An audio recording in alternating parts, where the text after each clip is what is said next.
नमस्कार विद्यार्थी पालक शिक्षक मित्र हो. तुम्ही नवीन CBSE बोर्डची हिस्ट्रीची बुक्स पाहिले असतील तर एक गोष्ट तुम्हाला प्रकर्षाने जाणवेल. पूर्वीच्या सिलेबसमध्ये शिवाजी महाराजांसाठी मोजून 3 ते 4 ओळी होत्या, पण आता नवीन सिलेबसमध्ये एक संपूर्ण चॅप्टर मराठा एम्पायरसाठी दिलेला आहे. खूप छान वाटतं.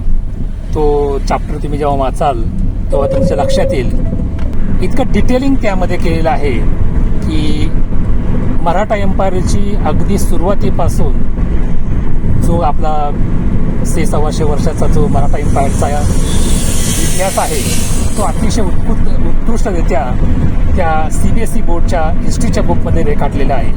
आणि त्यामध्ये सर्वात आवडलेली गोष्ट कोणती असेल माहिती? त्या काळी अरब देशांशी किंवा इतर देशांशी शिवरायांचा व्यापार सुरू होता. त्या काळी महाराजांनी सर्व गोष्टींना मान्यता दिली, परंतु गुलाम किंवा गुलामगिरी माझ्या स्वराज्यातून होणार नाही यांना त्यांनी ठामपणे नकार दर्शवला. ही गोष्ट खरंच आपल्याला अगदी अभिमानास्पद आहे. एखादा माणूस लोकोत्तर होतो, त्याची पायाभरणी त्याचं बीजारोपण कुठं असतं तर ते अशा प्रसंगामध्ये असतं. त्या काळी शिवाजी महाराजांनी बक्कळ पैसा कमवला असता.